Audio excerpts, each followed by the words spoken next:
Welcome back, ladies and gentlemen, back to One Fair Review. It's been a while, and we are now in Christmas. The last time I saw you guys, I'm pretty sure it was Halloween.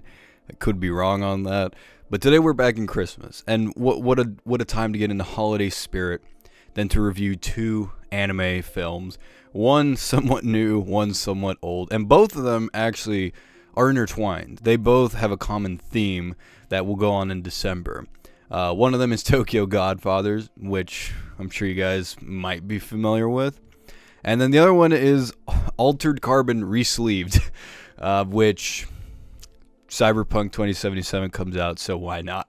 Why not watch this? I actually put that one off for a long time, but I finally watched it. I finally watched both of these movies, and I'm going to be talking about them here today, and it's been quite a while, so bear with me, everybody, as we get into this holiday spirit. Let me tell you, nothing gets me into the holiday spirit as being unable to pre-order my Kentucky Fried Chicken bucket premium series. I was unable to pre-order it. I'm not going to lie. So I will not be having KFC this year. And I don't have a particular person to celebrate my Christmas couples night. You ever wonder why Japan is not doesn't have a family Christmas? It's because it's all about couples on Christmas. That's what I've been told.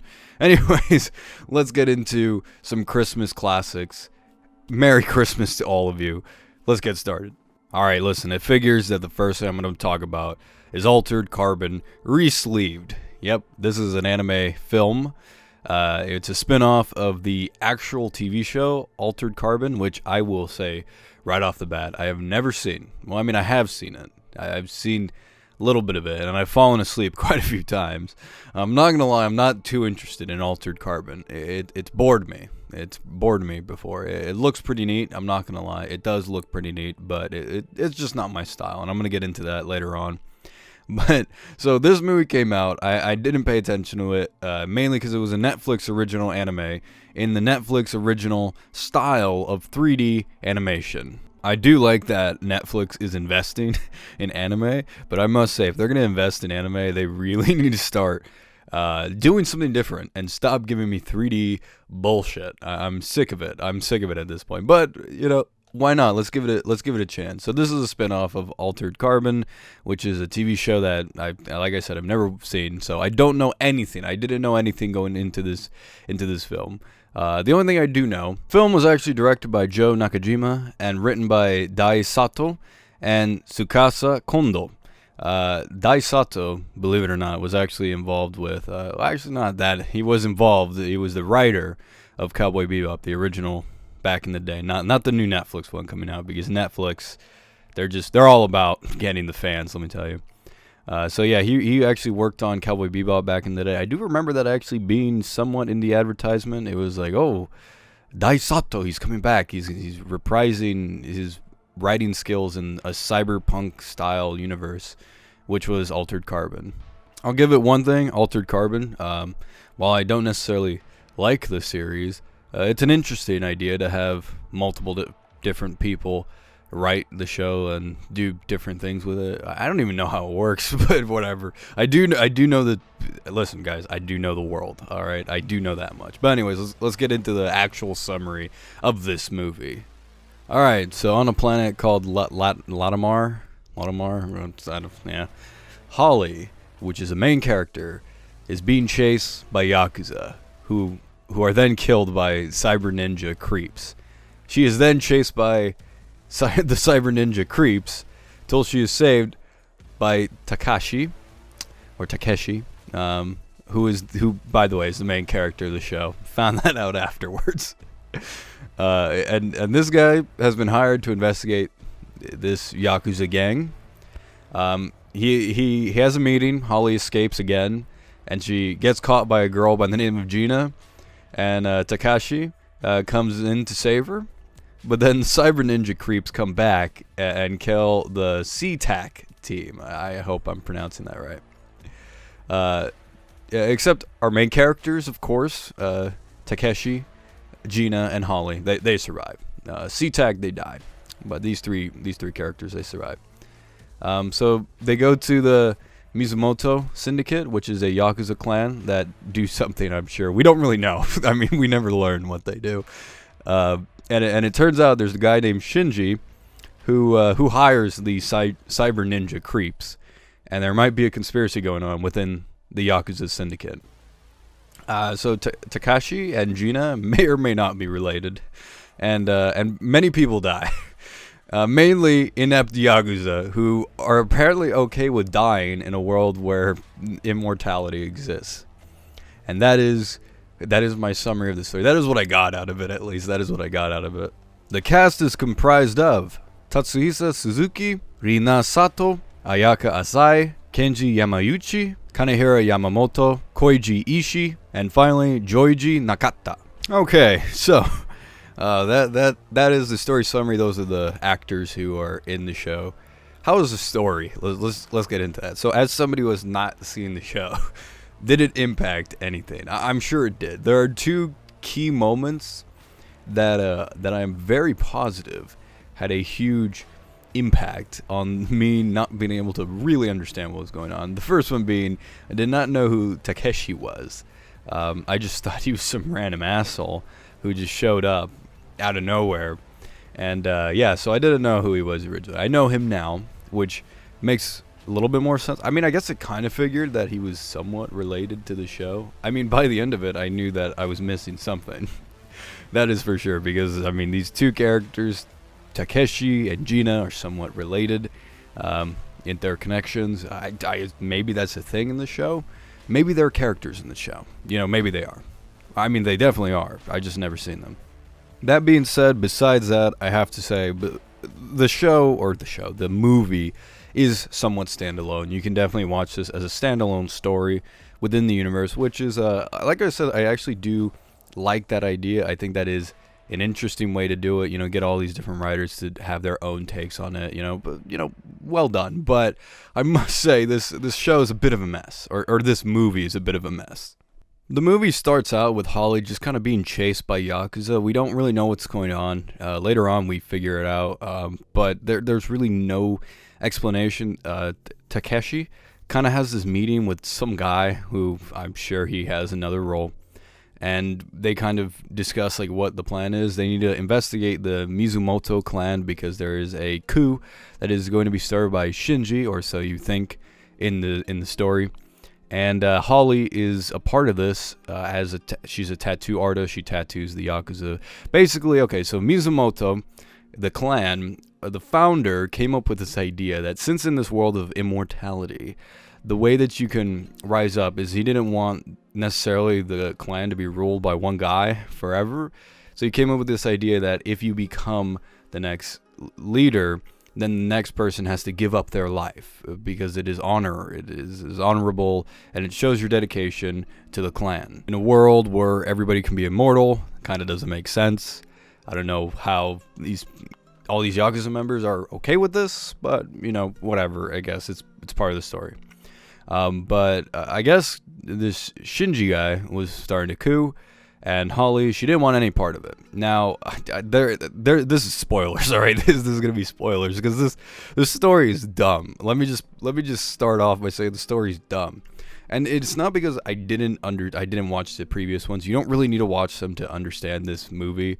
I mean, other than the main character, you not knowing who he is if you haven't seen the other ones. But besides that, the story is standalone, and it basically boils down to Holly, her parents were killed by the Yakuza members. She was taken in as a young girl, and she became a tattoo artist. And she's the one who pretty much does the ritual that kills off the Yakuza members, and then the next Yakuza member becomes the head of the clan. Typical ritual stuff, whatever. But here's the thing. There's this whole thing going on behind the scenes, and she wants out. Holly wants out. Gina and Takeshi, they're trying to help her, and they're trying to investigate this clan. I mean, in the entire time, I mean, you don't really know what's going on, to be honest, for the most part. You just know there's a coup. You know that Holly's important. And then at the very end, you kind of figure out everything. And it is probably one of the dumbest twists I have ever seen. Basically, the original founder, who is also the father of the guy who has hired Takeshi to investigate this, never gave up reins. Instead, what he does is he transfers his consciousness into the person who's going to be the next leader, and and then vice versa, and then he kills off the person in the old body. So pretty much he just keeps getting a new body and taking over them forever, and which makes him live forever. Because he wants to live forever and he wants to rule the clan. All right, so that's the idea, and man, is it stupid. It is probably the dumbest thing I've ever heard. I mean, to start off with, okay, so this guy founded this Yakuza clan, the Mizumoto clan, with the intention of, okay, you have to dedicate your life to it, so you will all die at one point if you become leader. This is to keep it fair so that it doesn't stay in control of one guy. He did this. He was the one who implemented this law, and he's breaking it. Why? Why did you implement it? It doesn't make sense. If he wanted to live forever, there are so many other ways to do it, but he just did it in the most convoluted way. It's like, why? Why did you do this? This is so... I was baffled when I heard this. I think originally, or what I think would have been better is that maybe at one point, that like, okay, they kept that idea. Like, okay, somebody's just taking over the consciousness of the next person and killing them off, and then there's one person ruling the clan. But why have it be the founder? Why can't it be somebody who in between was like, oh, I don't want to kill myself, I'm gonna do this instead? That would have made it more interesting. And then maybe the guy is like, oh, you're tarnishing my father's, the founder of this clan, you're not honorable, and that jazz, something like that. Or if you want to make it more personal, have it to be like where it was, the founder's son after him, like the guy's brother, and he's like, oh, brother, how can you do this to our father's memory? And he's like, oh, you betrayed our father's memory when you left. And he's like, I know, but now I'm going to redeem him. I don't know. I just think they could have just done something way more interesting. The idea in general is kind of interesting. I do kind of like it. It's like, okay, I could get into that, but it just doesn't make sense with him being the founder. He came up with the rules. Did he not think through? Did he not have the foresight? Why did he do this? If he wanted to live forever, there are so many different ways he could have done it, but he just did something stupid. On top of that, the Yakuza syndicate seems to own a big portion of the city, or I don't know, maybe they do. They got a pretty cool tower. I don't really know what they do. I guess normal Yakuza stuff. I mean, what does that even mean? Do they deal in black markets? Do they have legitimate businesses? What is going on? They never really explain how this Yakuza clan, the Mizumoto clan, is so, I don't know, big or influential. I mean, how did he get all these people to do this? There must have been something there, but they never explain it. Which, whatever. I guess it's not important to the story. It's just a Yakuza syndicate. The girl Holly herself is also not particularly interesting. The animation also does not help to make her more interesting. I mean, none of the characters are particularly interesting. Takeshi and Gina, I don't know if both of those characters, I know Takeshi obviously, but Gina, I don't know if she was in the other Altered Carbon show. Maybe she is. I'm sure if somebody has seen that, leave it in the comments down below. I mean, they don't really get much attention here. They're just kind of there to do their own thing. Like, Takeshi's obviously investigating it, but you don't really see too much of an investigation, if at all. There's practically no investigation scenes. And then Gina, she's killing Yakuza and finding out that Holly's parents are still alive and told her not, which negated that entire plot point, so whatever. And then Holly just wants to escape and live a normal life. She's older than she appears, too. I mean, there's no character development, basically. There's no character development. We don't really learn anything about the characters, which, again, since it is a continuation, I guess fair enough. I'm not going to fault them for that. With Takeshi, with Gina and Holly, I mean, I didn't learn anything else by the end of it. I didn't really care about them by the end of it. I mean, I did care about... No, nothing. I didn't really care by the end of the show. I mean, I enjoyed some aspects of the story. Like I said, it's kind of interesting. I think the concept, if it was refined more, could have been like, whoa, like that's a really interesting twist. This person took over this whole time. But no, the fact that it's the founder, just that one writing mistake right there, where an editor could have looked at it and just be like, this kind of makes no sense. Let's try to make it something else instead, like another person or his brother. Then it would fit, but the way it is just kind of ridiculous. Overall, I would say the story has some promising elements to it. but I wouldn't say it's particularly amazing. The Yakuza are also very, very stereotypical, like the most stereotypical Yakuza I've ever seen. Like pretty much every Yakuza media, that is what they are. I would have wished that they were a little bit more serious.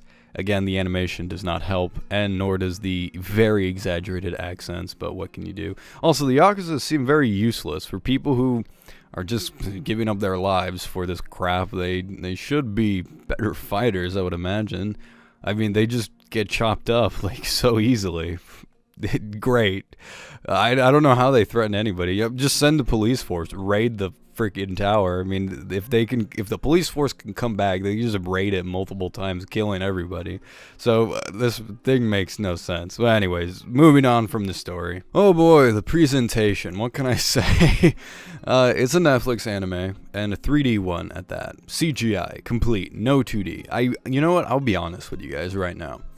Some aspect of this anime film actually do look good. The style in particular, the cyberpunk style, and the mixed with the traditional Japanese style, it looks really good. And there are some aspects, like there's these cyber ninjas, which I will have on screen right now, that I thought looked really cool. I was like, wow, those look awesome. And there's another one, the main boss battle at the end, also looked really cool. It was really a mix of old Japanese style armor with a cyberpunk aesthetic to it. It was really just badass. I thought it looked cool, but unfortunately, it's just in an anime that's just not impressive and doesn't give it life. It all just seems plasticky and lifeless. Just like the Ghost in the Shell anime, where I reviewed a few months ago, where it had a few things that looked good, like on paper, and I'm sure in sketches they look good, but in practice and in the animation of the 3D, it just doesn't look good at all. It's just not there. It's not there. In my opinion, if you're not gonna do Lupin the Third, which is the movie that came out recently, if you're not gonna have that kind of style of animation, which is really good, the 3D wise, then don't do it at all. Just do 2D. I guarantee you, if this anime was in 2D, I would have enjoyed it a hell of a lot more. I would have thought, like, man, that was really beautiful looking. Made no sense, but it was beautiful looking. But instead, it's just kind of, some things look good, other things, really don't. Especially some of the effects just look extremely cartoonish. Some of the guns look cool too. I can't complain about some of the style choices, but overall, the animation was just really, really bad. Though I will concede that this does look much better than Ultraman, which was the other Netflix anime, and it looks, I won't say it looks better than Ghost in the Shell. It looks somewhat more interesting, more appealing to look at than Ghost in the Shell, SAC 2045 that is. But other than that, I have no praise for the animation or the music, which the music was extremely forgettable. I don't remember a single track. I usually talk about music in the presentation portion. I don't remember it, so I really can't talk about it. Overall, would Altered Carbon Resleeved, would it get you in the mood for the latest video game that is Cyberpunk 2077, which by the time this video is up will be out? I'm going to say no. Yes and no. There are certain stylistic choices that, yes, I was like, oh, I'm digging, but for the most part, no, the story made no sense.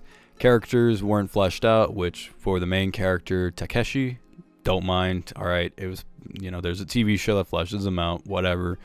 But everyone else didn't care about them. Ogari, I believe his name was, who was played by Kotomine Kire from the Fate series. He's goofy as all heck. The animation was extremely goofy, and I just couldn't take it seriously. I'd laughed at it a few times because of how bad and just cartoony it looked. I couldn't stand it. And overall, I just wasn't a fan of it. If I had to give it a rating out of 10, I'd give it a 5 out of 10. I'm not going to give it anything lower than a 5 because I think it was average. There were certain things I liked about it, but a lot of things that I wasn't impressed by, plenty of things I did not like, and overall, it was an average experience. I can't say it was a waste, but I can't say that it fulfilled me in any way. But anyways, let's move on from Altered Carbon Resleeved and get to Tokyo Godfathers. I actually don't think I've ever done a Christmas review, a Christmas anime review, mainly because they're pretty rare. Not often you're going to find a Christmas dedicated movie unless it is a tie-in to a TV show or it's not Christmas. It just so happens to take place during Christmas. But I did find one. Well, I didn't find one. I've known about one. Tokyo Godfathers. What a good movie. It's an anime film, an older one, a much, much older one. Very much well known for its Christmas Eve spirit, holiday theme. And it is a great movie. It is a great movie. Not to spoil, but let's talk about the story summary. On Christmas Eve, 3 homeless people, Hana, Jin, and Miyuki, are rummaging for presents through heaps of garbage when they have the chance upon an abandoned baby in the cold winter night. Appalled at the pitiful sight, Hana's maternal instincts kick in, and she insists on finding the baby's biological mother to demand an explanation, naming the baby Kyoko, meaning pure child. They begin their search using possible clues left alongside her. A mysterious key, a single note. However, their plans are soon thrown into disarray as they get caught up in a series of unpredictable events. Alright, so that's the story summary of Tokyo Godfathers. I don't really want to spend too much time on this. This is why I'm doing a small spotlight episode at the end of a very dumb movie that I watched previously. But I just want to kind of throw this out there as a good Christmas movie to watch. Tokyo Godfathers is a very heartwarming Christmas story about a family. Somewhat slice of life, for obvious reasons, not completely. And it is a great story.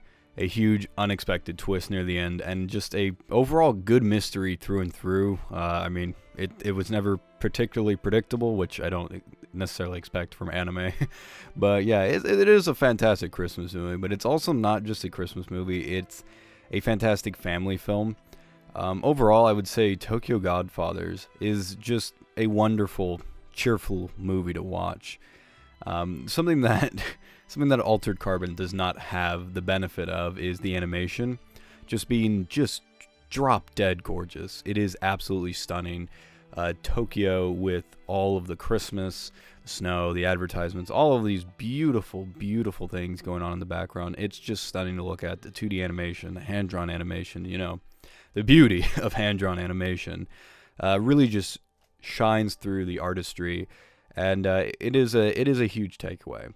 There is also a lot of nuance, if you will. There's a lot of themes going on in the background. If you really want to go deep into this movie and try to discuss all the different ideas that they're presenting, the idea of consumerism, all that stuff, and Christmas and whatnot, you definitely can, and it is an interesting aspect to the movie. Like, no doubt, I do find that interesting, but the good thing about it's not a movie that necessarily focuses on those themes, and it does more focus on the story and the characters and their their little journey that they go on.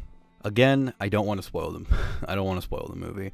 I just really recommend you guys watch it. I do find it very enjoyable. I haven't seen it too many times. Honestly, it's kind of criminal how many times I have seen it. I think I've only seen it 2 or 3 times, since I first saw it 10 years ago.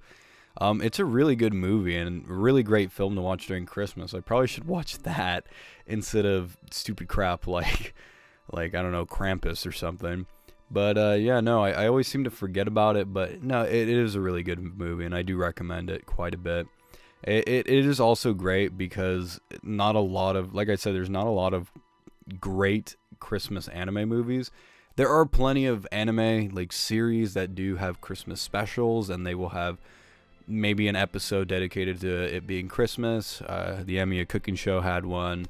K-On! Had one. There's plenty. I could name a dozen. But the point is that this is just a movie, a standalone movie that you can watch. You don't have to watch an entire series. You don't need to watch the entirety of Fate to just watch that one Christmas episode, because that would just be stupid. And that's the point. You want something more standalone. You want a Christmas movie more standalone. You can't really find that many. Most of the time, Japanese movies or anime will usually just have Christmas as the background. But here it is a big part of the film, and it is beautiful. It is a beautiful film, very touching film. If you want to find more New Year's Eve specials, you'll definitely find that. That is definitely something more, just a bigger deal. But Christmas, you're not going to find much, and I think Tokyo Godfathers is a really good movie to start with, or not to start with, but to watch. You know, if you're watching a bunch of Christmas movies, I definitely recommend this one. Again, I don't really want to spoil anything. I don't really want to talk about the story too much. I just kind of wanted to leave this as a recommendation, a spotlight, if you will, to let you all know that I recommend this film to everybody who watches this video, who reached the end of Altered Carbon. For all of you who reached the end of the episode to see this part, thank you.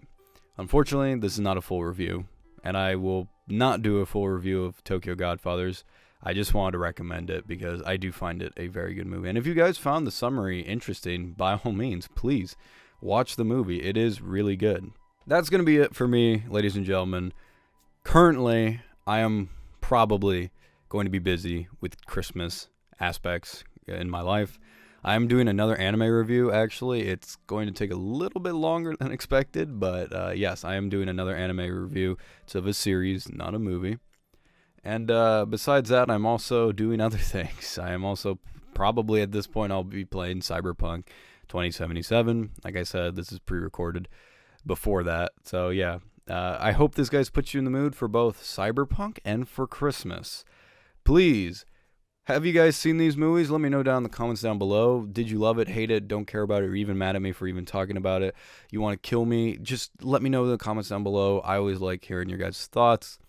Please don't forget to rate, comment, and subscribe if you haven't already. As always, I'm your host, Grant, from One Fair Review, and I'll see you next time. Have a nice day.